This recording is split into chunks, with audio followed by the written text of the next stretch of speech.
Hey guys, and welcome to week 11 of International Business, the second last week and the last week of new content. Don't forget that next week we are going to basically summarize the most of the key aspects from the semester thus far, and also provide you with some hints and tips as to how you can go about completing and doing very well on your final report. This week, though, we are focusing on, as I say, that last new topic, and it is all about the cash money. That's right, we are looking at the way in which money is used within the context of international business. And in particular, we're going to focus on the way in which currencies from one nation may be bought and sold on the foreign exchange market. This is a key part of how firms and even individuals do conduct international business. We're also going to look at the institutional framework that regulates that foreign exchange market, which is known as the International Monetary System. So with all that in mind, we're firstly going to look at what we mean by exchange rates and understand also the different types of exchange rate systems that we see around the world. We're going to look at the reasons why this foreign exchange market is really important, that is the functions that it fulfills within international business. In particular, we're going to focus and highlight the key methods that firms can use to ensure against foreign exchange risk, which is a key priority for many international businesses. We're going to look to examine the factors which influence the supply and demand of foreign exchange, that is, they determine how it actually is valued, and finally look at the roles played by two key governing bodies here, the International Monetary Fund and also the World Bank, within the context of that international monetary system that I mentioned previously. Now, as always, it's really important to understand the basics of this topic, and of course here that involves getting a grip on what exactly we mean when we talk about the foreign exchange rates from one nation to another. And this basically refers to the rate at which one currency may be converted into another, which effectively represents the price or the value of a unit of foreign currency. Now, it's probably easiest to explain this using an example. So imagine, for example, that an Australian dollar, one Australian dollar, is equivalent to or is valued at US 75 cents. Now what that means is that if you have one Australian dollar, that will buy you 75 US cents, roughly at least. Now when that number for the US dollar increases, that means that the Australian dollar is appreciating, it is increasing in its value. And it makes sense if you think about it. So imagine that we now change from the Australian dollar buying the US 75 cents, it now might increase to the Australian dollar buys you $1 US. That means that the Australian dollar that you have is now buying you more US cents than it was previously, so it is going up in value. Obviously the opposite occurs here when we see a decrease in the number for the US dollar. So if the Australian dollar went down so that it only bought you US 50 cents instead of 75, you're now buying less US cents with your Australian dollar, which means the Australian dollar is worth less. Now, one key distinction here, and it's an important one because it happens, this mistake is made all the time, it is currencies which appreciate and depreciate, that is, go up and down in value, not exchange rates. The exchange rates are the mechanism by which those currencies do actually go up and down in value, but it's the currencies themselves which actually appreciate and depreciate. Now, understanding this foreign exchange rate is super important, not just for international business, but even for us as individuals when we go and travel overseas. Understanding exactly how one currency converts to another becomes super important when you go even on your overseas holidays. And a good example to highlight this importance is illustrated in our little picture here. Now that is the Japanese currency. So you have a note there for 1,000 yen, and if you hold that in your hand, if you're going overseas and going, I've got 1,000 yen, you're feeling pretty rich, right? It's not bad, hey, 1,000 yen. Except if you go and convert that, if you then travel to the United States, you'll very quickly realize that your 1,000 yen gets you $10 US. So understanding exactly how much each currency is worth relative to one another is really important, as I say, obviously for international business, but even for you guys as individual international travelers. It's also important here to understand that there are different types of foreign exchange rate systems, some of which are more common and will be more recognizable to you than others potentially. But we'll go through some of the main options here. The first is a floating exchange rate system, which unfortunately has nothing to do with our buoyant canine here.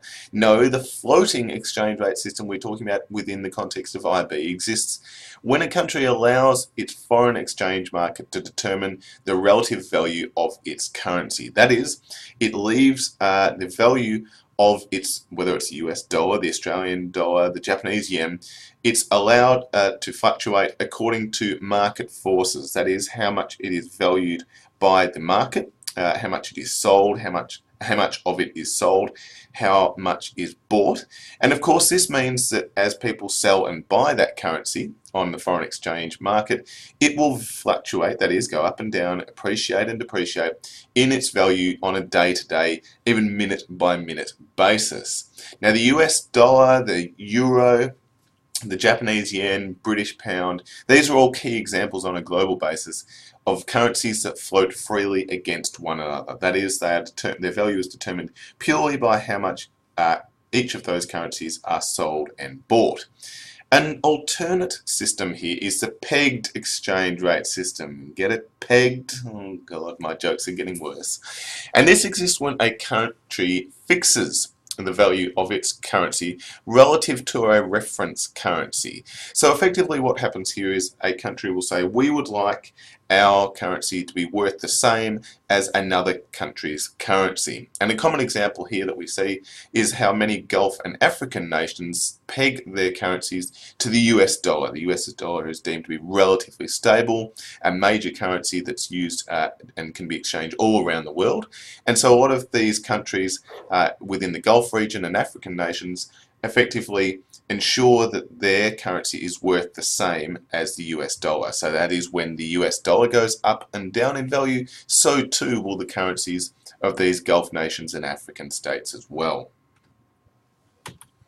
Some countries also use effectively a dirty float system, and unfortunately here we're not talking about the old Coke Spider with a little bit of Jack Daniels in it. No, here within the context of exchange rate systems, we're talking about when a country tries to hold effectively the value of its own currency within some acceptable range of a reference currency or a basket of currencies such as the US dollar.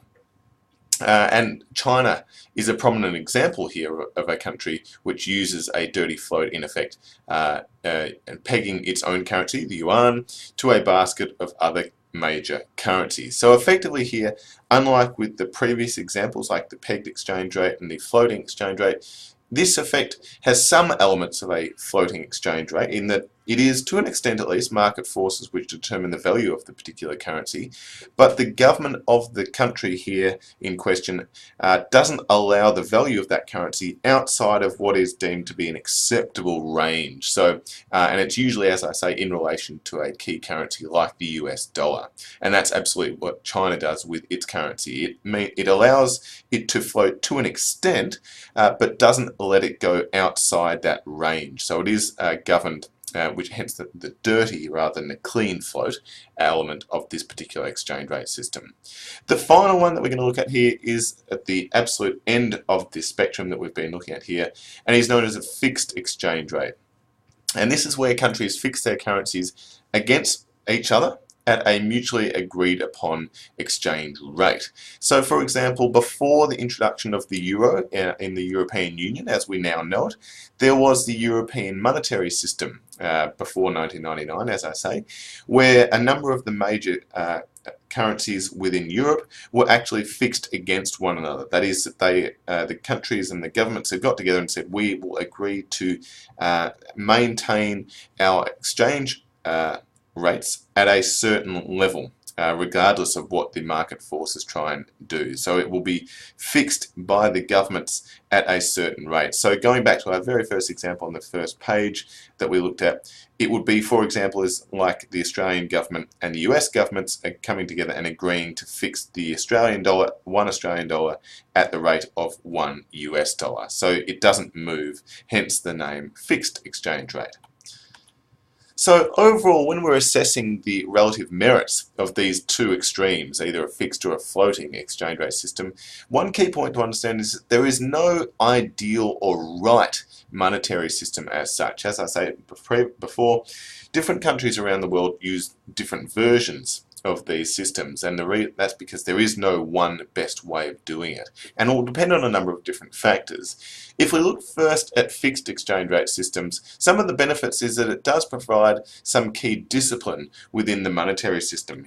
Because the governments involved have agreed to fix those exchange rates at a certain level and therefore basically maintain that rate, it means that governments won't be able to expand, for example, money supplies, which causes inflation. So by having that discipline that restricts the ability of the government to do what it wants, you don't have some of these negative consequences like inflation. It also minimises speculation. We're going to talk in the coming videos about one of the dangers of the floating exchange rate system is that you're effectively running the risk that people, given that it is the forces of supply and demand which determine the value of the currency, if there is a bit of panic for whatever reason, and we're going to outline some of the main ones in these coming videos, that if everyone sells or everyone starts buying a particular currency, there will be wide swings in the value of those currencies. And so by fixing it at a certain level, you avoid any of that speculation. It also reduces uncertainty. A lot of us don't like uncertainty, and it's absolutely the case for businesses within that do operate in the foreign exchange market. So it promotes growth of international trade and investment. You know what you're dealing with if you're working with that particular currency. There's going to be a set level that will be constant and maintained. So it's beneficial in that sense too. If we look on the other hand at a floating exchange rate system, it does give the individual countries, when they look to govern or have some control of their own currency, that discretion or that autonomy over their own monetary policy. You're not obliged here to maintain a certain exchange rate level, as is the case with a fixed exchange rate. So you can do your own, whatever you like to do as a government in terms of controlling or restoring monetary control in your own nation, regardless of what is happening in other countries. It also is beneficial when it comes to automatic trade balance adjustments.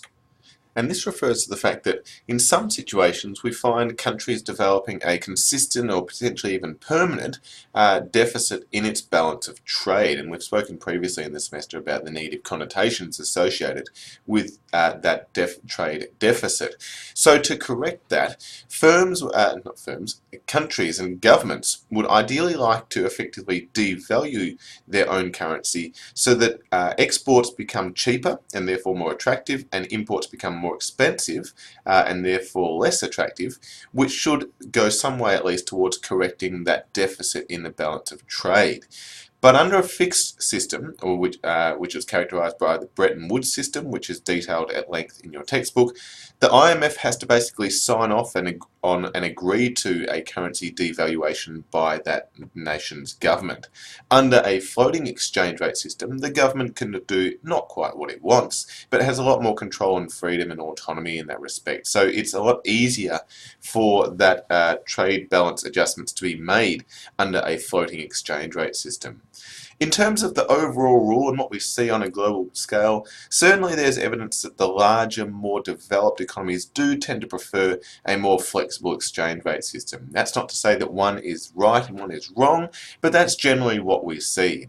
In the coming videos, we're going to look at how governments may choose to try and influence these exchange rate systems, and also why there are certain functions of the exchange market which are super important within the context of international business.